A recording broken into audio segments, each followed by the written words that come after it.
क्या लॉकडाउन 4 से होगा कोरोना पर आखिरी वार? ये सवाल इसलिए बड़ा हो गया है क्योंकि खबर आ रही है कि 31 मई तक लॉकडाउन बढ़ाया जा सकता है। मतलब ये कि लॉकडाउन 4 14 दिन का हो सकता है। आज लॉकडाउन 3 का आखिरी दिन है और अगर 14 दिन का देर में लॉकडाउन 4 के नए नियमों और दिशा निर्देशों का ऐलान हो सकता है।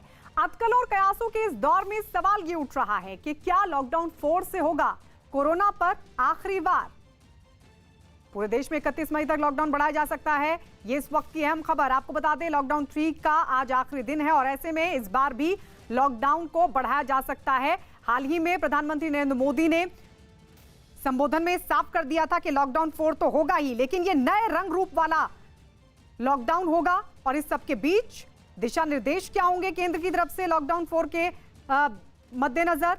क्या रियायतें होंगी और कहां पर सख्ती जारी रह सकती है? ये सब कुछ साफ हो जाएगा थोड़ी देर बाद। लेकिन इस सब के बीच बड़ा सवाल ये भी खड़ा हो गया है कि क्या ये आखिरी बार होगा कोरोना पर? लॉकडाउन 4 क्या आखिरी बार होगा? लॉकडाउन 3 तक हम कहां पहुंचे? क्या देश अब तैयार है? क्योंकि प्रधानमंत्री मोदी के उस बयान को, उस बात को भी याद करना होगा जिसके तहत उन्होंने कहा था कि अब इसी के साथ जीने की आदत हमें डालनी होगी। तो सवाल ये खड़ा हो रहा है कि लॉकडाउन 4 क्या कोरोना पर आखिरी बार होगा? आपसे थोड़ी देर बाद ये साफ हो जाएगा कि रियायतें क्या होंगी, कितनी छूट मिलती है, क्या सख्ती रहती है। लेकिन इस सब के बीच आपको बता दें, पूरे देश में 31 मई तक बढ़ सकता है लॉकडाउन 4। हमारे दो सहयोगी हमारे साथ जुड़ गए। दिल्ली से अमित हमारे साथ हैं और मुंबई से हमारे साथ अभिषेक है। अमित, सबसे पहले आपके पास ये कहा जा रहा है कि पूरे देश में 31 मई तक यानी 2 हफ्ते और बढ़ सकता है लॉकडाउन, लेकिन तस्वीर आधिकारिक तौर पर कब तक साफ हो सकती है? देखिए, अब से कुछ ही देर में आधिकारिक घोषणा यहाँ पर होगी और तब लॉकडाउन पार्ट 4 किस तरीके का होगा, क्या क्या उसमें रियायतें दी जाएंगी, आधिकारिक रूप से केंद्र सरकार के ऐलान के बाद पूरी तस्वीर यहाँ पर साफ होगी। लेकिन फिलहाल जो हमें यहाँ पर जानकारी यहाँ पर मिली है और कुछ राज्यों ने 31 मई तक अपनी ओर से लॉकडाउन बढ़ाया है, तो यहाँ पर हमें ये जानकारी मिली कि ये 31 मई तक ही बढ़ाया जा सकता है। और पूरी क्या प्रारूप होगा, किस तरीके के उद्योगों को उसमें राहत दी जाएगी और नए रंग उसके क्या होंगे, ये थोड़ी देर में आधिकारिक रूप से यहाँ पर ये साफ हो जाएगा। जी अभिषेक, महाराष्ट्र में पहले ही इस बात का ऐलान कर दिया गया है सरकार की तरफ से कि 31 मई तक लॉकडाउन को बढ़ाया जा रहा है। ऐसे में क्या अभी केंद्र की गाइडलाइन का वहां पर भी सरकार इंतजार कर रही है या अपने तरफ से भी कुछ जो तैयारियां हैं वो सरकार की तरफ से की गई हैं? रोड मैप तैयार किया गया है कि कहां पर सख्ती को जारी रखा जाएगा और कहां पर सरकार की तरफ से रियायत दी जा सकती है? देखिए, राज्य सरकार ने लॉकडाउन 3 के दौरान रोड मैप तैयार किया था, उसी को लॉकडाउन 4 के दौरान कंटिन्यू करेंगे। और महाराष्ट्र सरकार ने क्लियर कर दिया कि 31 मई तक महाराष्ट्र में लॉकडाउन रहेगा। उसमें हमारे सूत्र जो बता रहे हैं कि केंद्र सरकार राज्य सरकारों को ज़्यादा रियायतें दे सकती है। यानी जो अब तक लॉकडाउन 3 तक केंद्र सरकार का पूरा नियंत्रण था, लेकिन अब चूंकि आर्थिक व्यवस्था जिस तरीके से चरमरा रही है, उसको देखते हुए राज्य सरकारों को इसमें ज़्यादा अधिकार दिए जा सकते हैं। महाराष्ट्र की अगर बात करें तो महाराष्ट्र में खास करके ग्रीन जोन जो है वहाँ पर पूरी तरीके से इंडस्ट्री शुरू करने का प्लानिंग जो पहले से चल रहा था। अभी तक 40,000 इंडस्ट्रीज महाराष्ट्र में शुरू हो चुकी हैं, उनको कंटिन्यू किया जाएगा और ज़्यादा इंडस्ट्रीज शुरू हों, इसके लिए लगातार राज्य सरकार प्रयास कर रही है। दूसरी महत्वपूर्ण चीज़ है कि महाराष्ट्र ने एक टास्क फोर्स गठित किया है जो विदेशों से जो FDI फंड्स आते हैं उनको महाराष्ट्र में इन्वेस्टमेंट के लिए उसकी कोशिश होगी। और रेड जोन में किसी भी तरीके की छूट गाइडलाइन रहेगी, उसके लिए अपडेट के लिए आपके और अमित के पास हम आते रहेंगे। इस वक्त बीजेपी के प्रवक्ता नलिन कोहली और कांग्रेस के प्रवक्ता सचिन अहिर हमारे साथ जुड़ गए हैं। नलिन कोहली जी, सबसे पहले आपके पास क्या गाइडलाइन होगी? ये अब से थोड़ी देर बाद केंद्र की तरफ से साफ कर दिया जाएगा लॉकडाउन 4 के मद्देनजर। लेकिन अब एक ये सवाल भी खड़ा हो रहा है कि क्या लॉकडाउन 4 कोरोना पर आखिरी बार होगा? क्योंकि हाल ही में प्रधानमंत्री ने कहा था कि अब कोरोना के साथ जीने की आदत हमको डालनी होगी। साथ ही उन्होंने कहा कि अब ये जो लॉकडाउन 4 होगा वो नए रंग रूप वाला होगा। जी, हमारे प्रधानमंत्री नरेंद्र मोदी जी ने, अगर आप याद करेंगे, हर बार जब देश को संबोधित किया है या मुख्यमंत्रियों से 5 बार उनकी बातचीत हुई है और आदान प्रदान हुए विचारों का, उसमें कई चीजें स्पष्ट। लॉकडाउन 1 था तुरंत एक इमरजेंसी सिचुएशन, क्योंकि कोरोना का एक दहशत इतनी जल्दी आ रहा था। एक चिंता हो गई कि ऐसा ना हो कि कुछ ही दिनों में नलिन जी आएंगे आपके पास। नलिन जी, राघव चड्ढा आम आदमी पार्टी के नेता वो कुछ बोल रहे हैं, जरा सुन लेते हैं। ये जो गरीब मजदूर हैं, ये जो प्रवासी श्रमिक हैं, जो 2 वक्त की रोटी कमाने के लिए अपने मूल राज्य से, अपने गांव से शहरों में आते हैं, ये हमारे देश के असली बिल्डर्स हैं, निर्माता हैं। They are the builders of India. आज यही प्रवासी मजदूर हैं जो देश के कोने कोने में जाकर अपना खून पसीना एक कर कर इस भारत की नींव रखते हैं, हमारे देश को बनाते हैं, देश को खड़ा करते हैं। और आज उनकी जो दुर्गति भारतीय जनता पार्टी कर रही है वो वास्तव में बेहद दुर्भाग्यपूर्ण है। आज बड़े स्पष्ट शब्दों में 4 सवाल भारतीय जनता पार्टी से, हम नहीं, आम आदमी पार्टी नहीं, वो प्रवासी मजदूर, वो श्रमिक आज भारतीय जनता पार्टी से 4 सवाल पूछना चाहते हैं। आज मजदूर बेचैन हैं, परेशान हैं, अपने घर लौटना चाहते हैं। उनकी आजीविका, उनकी आमदनी, उनकी अर्निंग कैपेसिटी पर एक प्रकार का पूर्ण विराम लग गया है और वो बेचैन है, अपने गांव जाना चाहते हैं, अपने परिवार वालों के पास जाना चाहते हैं। वो आज भारतीय जनता पार्टी से 4 सवाल पूछना चाहते हैं। वो औरत जो पिछले 3 दिनों से लगातार चलती जा रही है, सामान ढोए चलती जा रही है अपने गांव की ओर, क्योंकि उनके लिए ना बस का इंतज़ाम है, ना ट्रेन का इंतज़ाम है। वो गरीब औरत, वो मजदूर जिसकी जेब में पैसा नहीं, जो चलती जा रही है, उसके पाँव में हुए छाले आज भारतीय जनता पार्टी से पूछते हैं कि क्या हम मानव नहीं हैं। आज वो व्यक्ति जो बीते 7 दिनों में 325 किलोमीटर चल चुका है, अपने मूल राज्य की ओर चला जा रहा है, अपने 6 साल के बेटे को अपने कंधे पे बिठाए, उसके थके हुए कंधे आज भारतीय जनता पार्टी से पूछते हैं कि क्या हम इस देश के नागरिक नहीं हैं। आज वो 6 साल का बच्चा जो चल चल के थक गया और अपनी माँ के सूटकेस पर सो गया, उसकी आंख लग गई, वो 6 साल का बच्चा जो थक टूट कर अपनी माँ के घिसटते हुए सूटकेस पर सो गया, आज उस 6 साल के बच्चे की नींद से भरी आंखें भारतीय जनता पार्टी से पूछती हैं कि मेरा अपराध क्या है। आज वो श्रमिक जो महानगरों में आया था अपने रोजगार के लिए, आज जब वो श्रमिक हजारों किलोमीटर का सफर तय करने के लिए चला जा रहा है, उसका इस धूप में चल चल कर गला सूख गया है। उस श्रमिक का सूखा हुआ गला आज भारतीय जनता पार्टी से पूछता है कि क्या इस देश में गरीब की जान के कोई मायने ही नहीं है। ये 4 सवाल सीधे तौर पे कोई राजनीतिक दल नहीं, कोई राजनीतिक दल का प्रवक्ता नहीं, बल्कि वो गरीब मजदूर, वो प्रवासी श्रमिक जो आज अपने मूल राज्य जाना चाहते हैं या सफ़र तय कर रहे हैं, उनकी दिल की आवाज़ है। ये उनके सवाल हैं, ये हमारे सवाल नहीं हैं।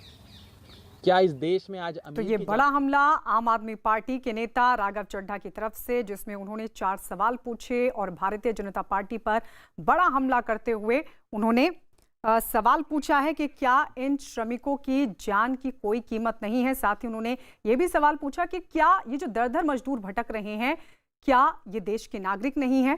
आखिर सरकार इनके लिए क्या कर रही है, बीजेपी क्या कर रही है। इन तमाम सवालों के साथ आम आदमी पार्टी की तरफ से ये बड़ा हमला किया गया है आम आदमी पार्टी की तरफ से बीजेपी पर।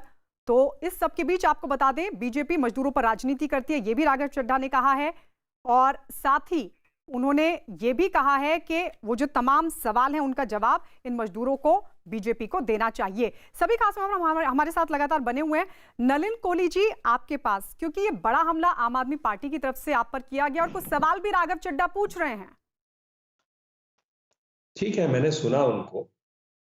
राघव चड्ढा जी आम आदमी पार्टी के जितने ये कार्यकर्ता हैं जो खड़े हो जाते हैं, इन्होंने देश में गरीबी असली से देखी नहीं है जैसे प्रधानमंत्री जी ने देखी है, और कैसे प्रधानमंत्री जी और उनकी सरकार गरीबों के लिए काम करती है। शायद उनको समय नहीं मिला होगा निर्मला जी के सारे प्रेस कॉन्फ्रेंसेस सुनने के लिए, या सोशल मीडिया पे वैसे तो व्यस्त रहते हैं, उनको ये भी नहीं मिलेगी जानकारी। तो ये आम आदमी पार्टी को पहले जवाब देना पड़ेगा कि जो ट्रेन्स चली हैं और जो सारी व्यवस्था है वो राज्य तय करते हैं एक दूसरे से।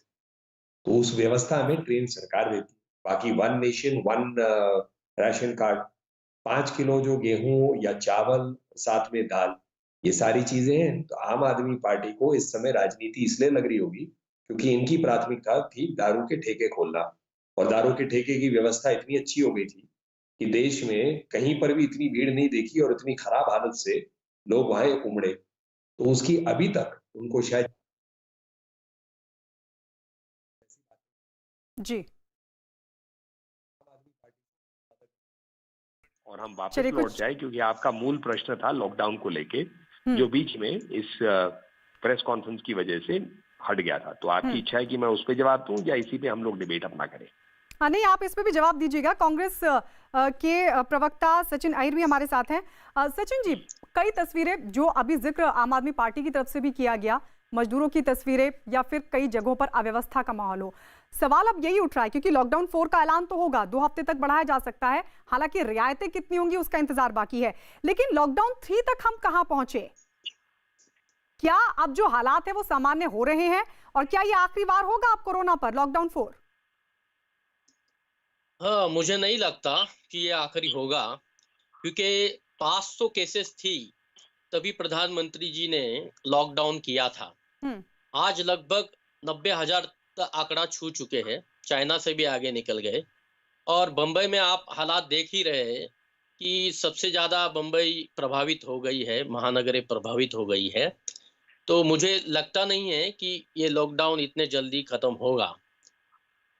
इसको बढ़ाना पड़ेगा ही, और इसको बिल्कुल ही राज्य और केंद्र दोनों ने मिलकर किस तरीके से स्लोली एंड ग्रेजुअली इसको खोलना है, ताकि जो जीवन आवश्यक जो चीजें हैं, लोग जिसके ऊपर निर्भर रहते हैं, वो भी साइमल्टेनियसली धीरे धीरे चले। और लोग जो है ज्यादा से ज्यादा अवेयरनेस लोगों में होनी चाहिए कि भाई अभी इसी को लेके हमको आगे चलना है जब तक वैक्सीन नहीं आती। तो उस सारे कदम रखते हुए इसको धीरे धीरे साइमल्टेनियसली शुरू करना पड़ेगा, नहीं तो हमारी इकोनॉमी को बहुत जबरदस्त जो है प्रभाव पड़ेगा, क्योंकि किसी भी राज्य का अभी इनकम नहीं है, सब कुछ ठप पड़ा है, सब कुछ लॉकडाउन पड़ा है। राज्य सरकारों के पास भी पैसा नहीं है और केंद्र में जो पैसा जाता था वो भी अभी जा नहीं रहा है, सिर्फ पेट्रोल और अन्य अधिक चीजों से जा रहा है। जी, पर ये तो आप दो बातें कह रहे हैं। आप कह रहे हैं कि लॉकडाउन 4 के आगे भी बढ़ाया जाना चाहिए, फिर आप अर्थव्यवस्था जिस तरीके से हिल गई है उसका भी आप हवाला दे रहे हैं, तो फिर ये दो बातें कैसे? इसीलिए हम सवाल पूछ रहे हैं। अभिषेक हमारे से होगी। अभिषेक, आपके पास कोई अपडेट? देखिए, हमारे पास जो अपडेट है उसमें ये है कि लॉकडाउन 4 के दौरान महाराष्ट्र के भीतर इंडस्ट्रीज़ के अलावा, कुछ एसेंशियल आइटम के अलावा, खास करके ऑरेंज जोन में काफ़ी चीज़ें खुलने की प्लानिंग है। मुंबई, पुणे, नागपुर, मालेगांव, ऐसे 3, 4, 5 जो हॉटस्पॉट हैं कोरोना के, उन जगहों पर फ़िलहाल किसी भी तरीके की छूट नहीं रहने वाली है। दूसरी तरफ बात करें खासकर ऑरेंज या ग्रीन जोन में, वहां पर काफ़ी हद तक सहूलियतें दी जाएंगी, क्योंकि राज्य सरकार इस समय भयंकर आर्थिक संकट से गुजर रही है और यही वजह है कि वो अब आगे सरवाइव करने के लिए, आगे लगातार राज्य सरकार काम करने के लिए, क्योंकि मुंबई और महाराष्ट्र में 6 जून से बारिश शुरू होने का अनुमान जताया जा रहा है और ऐसे में राज्य सरकार की कोशिश है कि 31 मई के भीतर करीब ऑरेंज को ग्रीन जोन में कन्वर्ट करने की पूरी कोशिश हो रही है। लेकिन मुंबई और पुणे, नागपुर, मालेगांव, ये 4 ऐसे स्पॉट्स हैं जहां पर सरकार को कामयाबी नहीं मिल रही है और इसी को ध्यान में रखते हुए यहां पर अभी फिलहाल 31 तक रहेगा। उसके आगे भी संभावना रही तो बढ़ा सकते हैं, लेकिन उसके अलावा अदर जगह जहां पे है वहां पर सारी चीजें अर्थव्यवस्था के हिसाब से कुछ शुरू कर रहे हैं। नलिन जी, अब उसी सवाल के साथ, हमने लॉकडाउन 1 देखा, लॉकडाउन 2 देखा, लॉकडाउन 3 और अब लॉकडाउन 4, हालांकि अभी दिशा निर्देशों का इंतजार है, लेकिन क्या हम लॉकडाउन 3 के बाद हम किस स्थिति में आगे बढ़े, और अब जब लॉकडाउन 4 जो कि नए रंग रूप वाला बताया जा रहा है, उसके बाद हम कितना आगे बढ़ पाएंगे?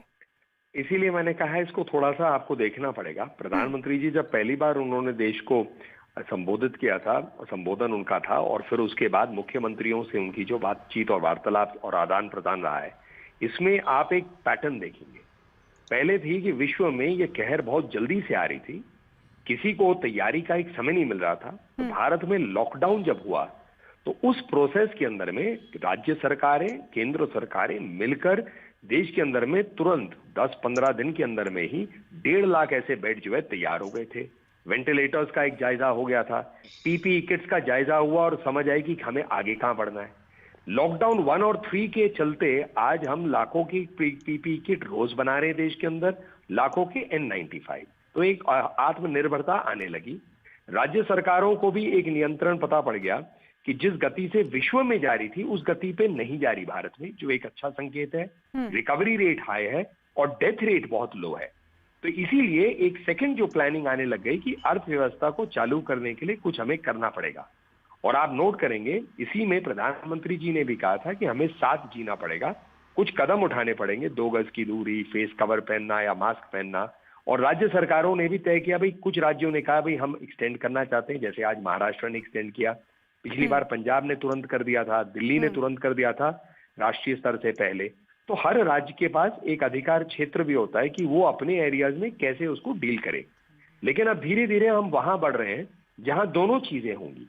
हमें अपनी व्यवस्था, बीमारी को से बचने के लिए वो कुछ चीजें हैं, और अर्थव्यवस्था को खड़ा करके वापस सामान्य जिंदगी की तरफ बढ़ने के लिए कुछ कदम उठाने पड़ेंगे। ये राज्य और राज्यों के अंदर अलग अलग क्षेत्रों में इसमें फर्क होगा, और वही जो है मुझे लगता है ये नए गाइडलाइंस की हमें प्रतीक्षा करनी चाहिए। ये उसके संकेत दे सकते हैं कि किस हद तक होंगे, कहां तक होंगे, क्या स्वतंत्रता रहेगी राज्यों की तय करने के लिए, क्योंकि राज्यों की इसमें बहुत अहम भूमिका भी है।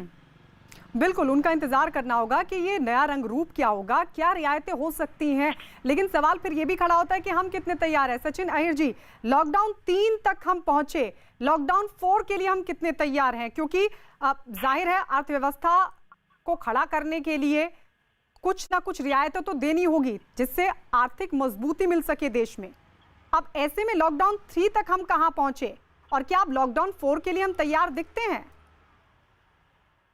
देखिए, फ्रैंकली स्पीकिंग लॉकडाउन 4 के लिए वैसे तो हम तैयार नहीं हैं, क्योंकि निखिल ये हमको करना ही पड़ेगा, क्योंकि हमारी केसेस जो है आज बहुत ज्यादा बढ़ गई है। जो हमने स्टार्ट में लॉकडाउन किया था तो 500 थी, अभी ये डिक्रीजिंग ग्राफ जो है वो नहीं आया है, अभी इंक्रीजिंग हमारा जो है ग्राफ जो है इंक्रीजिंग है।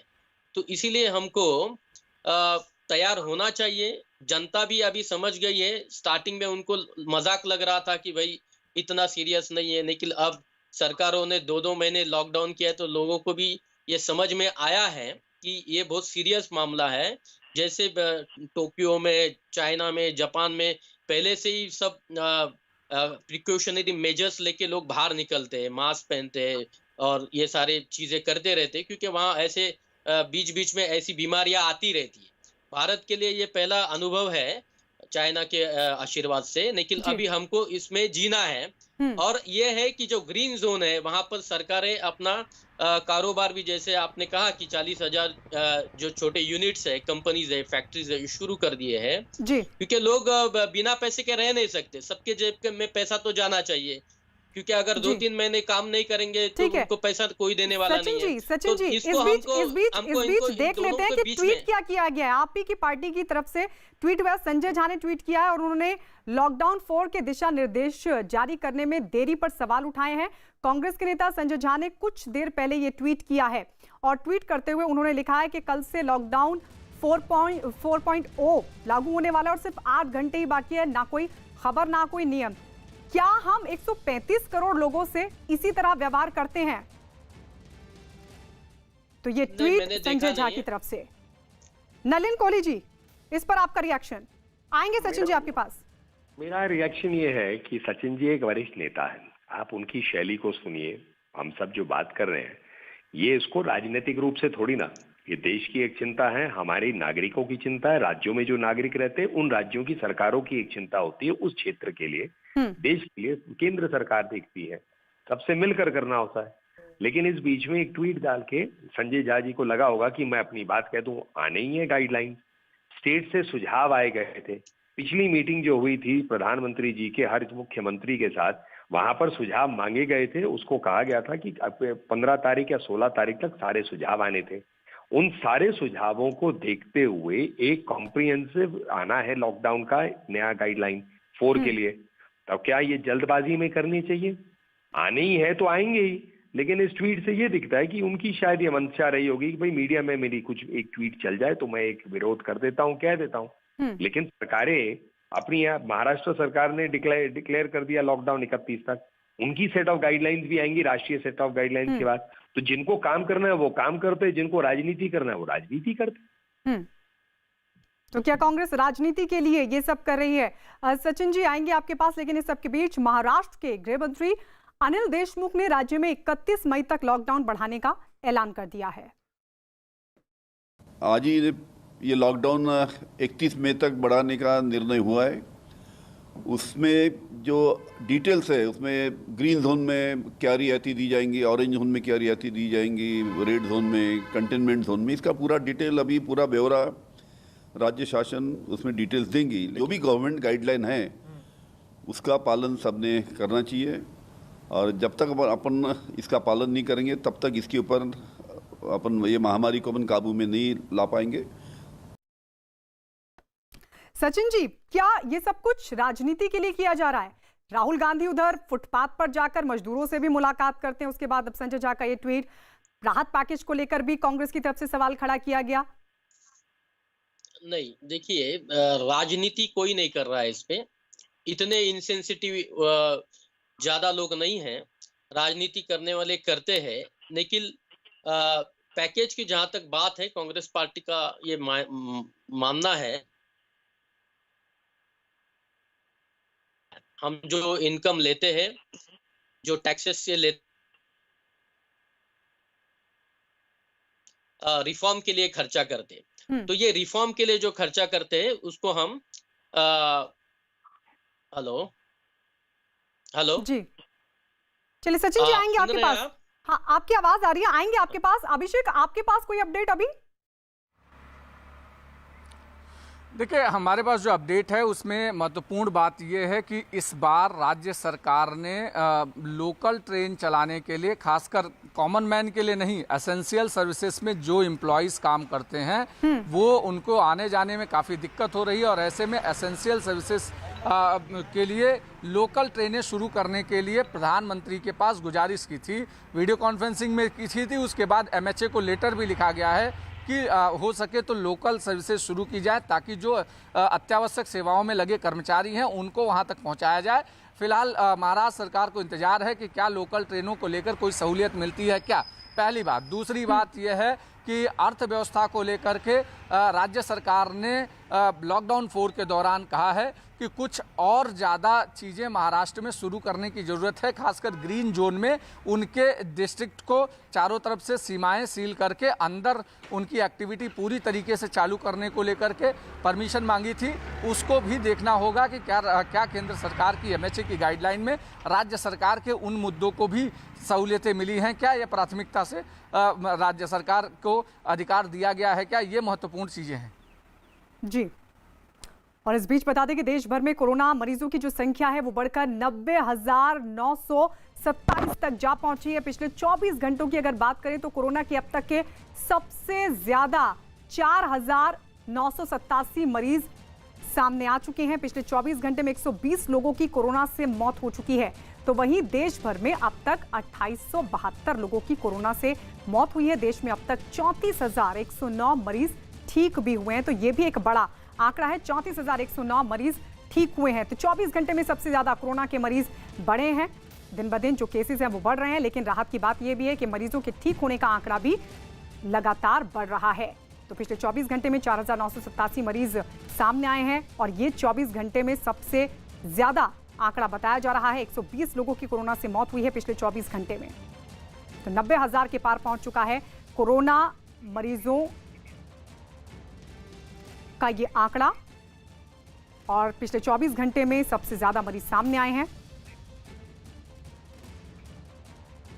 देश के ज्यादातर राज्य कोरोना वायरस से जूझ रहे हैं, लेकिन इनमें कुछ राज्य ऐसे हैं जहां कोरोना की चपेट में आने वाले मरीजों की तादाद लगातार बढ़ रही है, और वहां कोरोना के मरीज भी बहुत ज्यादा हैं।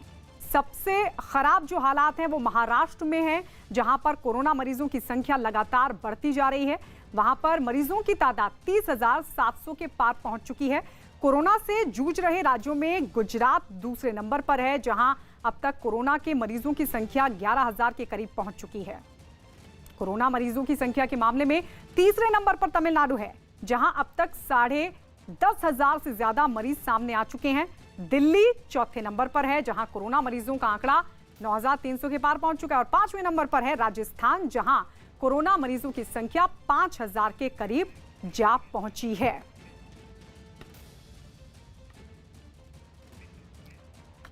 नलिन जी, कुछ राज्य ऐसे हैं जहां पर लगातार केसेस बढ़ रहे हैं, 90,000 के पार आंकड़ा पहुंच चुका है। और इसीलिए हम ये बार बार पूछ रहे हैं कि जो हालात थे लॉकडाउन 3 तक, क्या उन हालातों को हम कंट्रोल कर पाए हैं?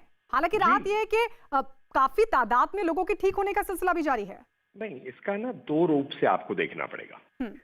90,000 फिगर है तो किस गति से हम यहाँ पहुंचे हैं। अन्य देशों को देखिए, यूएसए देखिए, इटली देखिए, यूके देखिए, फ्रांस देखिए, कई और देशों में किस गति से ये बात बढ़ी और वहां मृतकों की संख्या कितनी है। तो भारत में महत्वपूर्ण बात ये नहीं है कि 90,000 तक पहुंचे। यहाँ महत्वपूर्ण बात है, एक तो डेथ रेट बहुत कम है, तो ये हमारे लिए बहुत शुभ बात है। हर जान प्यारी है, लेकिन कम से कम जो है।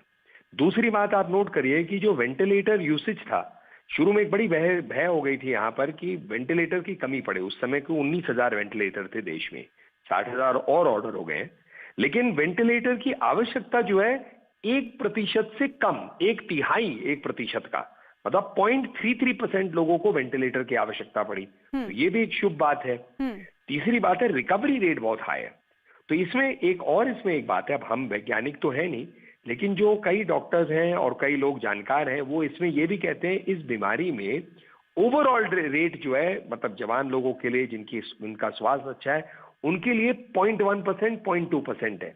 तो मतलब 1,000 में 1, 2, 3, 4 लोग। लेकिन उम्र जब बढ़ती है, किसी के पास और कोई बीमारी है, तो अब इसका रिस्क रेट बढ़ता है। फैलता बहुत जल्दी है, लेकिन इसका रिस्क रेट उन लोगों के लिए ज्यादा है जिनकी उम्र ज्यादा है या उनके पास और कोई बीमारी हो, जैसे कैंसर पीड़ित व्यक्ति की कोई ट्रीटमेंट हो, इम्यूनोसप्रेसेंट्स हो, हार्ट के पेशेंट हो, ऐसी कई चीजें हैं। तो इन विषयों को, और मैं विशेषज्ञ नहीं हूं, मैं तो डॉक्टरों की बातें जो आपके प्रोग्रामों में सुन के उसी आधार पर ये बातें रख रहा हूं। और इसमें एक बात ये आती है कि एक बार बीमारी होती है तो एंटीबॉडी आ जाता है, तो जिससे एक प्रोटेक्शन भी आ जाता है, फिर ना आए।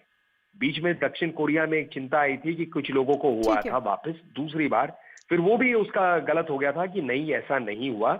जिनकी ऑलरेडी कोरोना आ गया था, उनके बॉडी में ऐसे वायरस के, मरे हुए वायरस के कुछ एलिमेंट थे, तब उनको लगा कि दूसरी बार तो नहीं है, पर दूसरी बार नहीं हुआ। तो ये कई चीजें, क्योंकि विश्व के लिए नई स्थिति है। लेकिन भारत में इसमें जहां संख्या भी बढ़ रही है, वहां रिकवरी रेट भी बढ़ा है, डबलिंग रेट स्लो हुआ है, और तीसरी बात, डेथ रेट में काबू है। तो ये महत्वपूर्ण बातें हैं। और इसीलिए राज्य सरकार जो है अलग अलग जो कहते हैं, जैसे महाराष्ट्र चाह रहा है कि लॉकडाउन कुछ दिन और चले, क्योंकि वो चाह रहे हैं कि जो रेड जोन है उसमें कंटेन ज्यादा हो जाए। ग्रीन जोन जहां पर है, और देश में बहुत ग्रीन जोन है, जैसे पूर्वोत्तर राज्य लगभग ग्रीन ही है, वहां पर कुछ ऑरेंज है, रेड नहीं है। लेकिन महाराष्ट्र हो, और वहां मुंबई खास तौर से, महाराष्ट्र में भी तो ग्रीन जोन है, दिल्ली में भी पूरा ही रेड जोन है, जिसमें कंटेनमेंट जोन है। तो इसके लिए अलग अलग व्यवस्था की आवश्यकता है, ताकि ये रेट बढ़े नहीं। तो ये रेट धीरे धीरे से अगर बढ़ता है, अंतिम पॉइंट पे जाकर कुछ ना कुछ एक मेडिकल ट्रीटमेंट आ जाती है। यहाँ ट्रायल्स होने लग गए, वैक्सीन को लेके काम शुरू हो गया है। तो इसकी रणनीति जो है इवॉल्विंग रणनीति होगी। गाइडलाइंस इस बार के जो भी आएंगे, हम कह नहीं सकते क्या है, सरकार से आएंगे, हम उसकी प्रतीक्षा कर रहे हैं। लेकिन क्योंकि रियायतों में अब कुछ छूट भी सामने आएगी। सचिन जी आपके पास, जी नलिन जी, क्योंकि रियायतों के बाद अब कुछ छूट भी सामने आएगी, जैसा कि अभिषेक भी बता रहे हैं कि महाराष्ट्र सरकार की तरफ से कहा गया है कि जो लोकल ट्रेन्स हैं लोगों के लिए उसमें कहीं ना कहीं छूट दी जाए। पिछले दिनों हमने देखा जब शराब की दुकान खोलने का फैसला हुआ तो एकदम से भीड़ सड़कों पर उतर आई। अब ये रियायतें क्या होंगी, क्या अभी उसका इंतजार करना चाहिए हमें, उसके बाद ही ये देखा जाएगा कि हम कितने तैयार हैं और क्या ये आखिरी बार होगा? मुझे बोल रहे हैं आप? जी नहीं, देखिए, ये जैसे शराब की दुकानें एक दिन खोली थी, लेकिन जिस तरह खोलने से पहले भी कहा गया था कि अगर आप मिसबिहेव करेंगे तो वो बंद हो जाएगी, तो तुरंत ही बंद कर दी, क्योंकि लोगों को इम्पेशंस थे लोग काफी। तो लोगों में ये जागरूकता आनी चाहिए।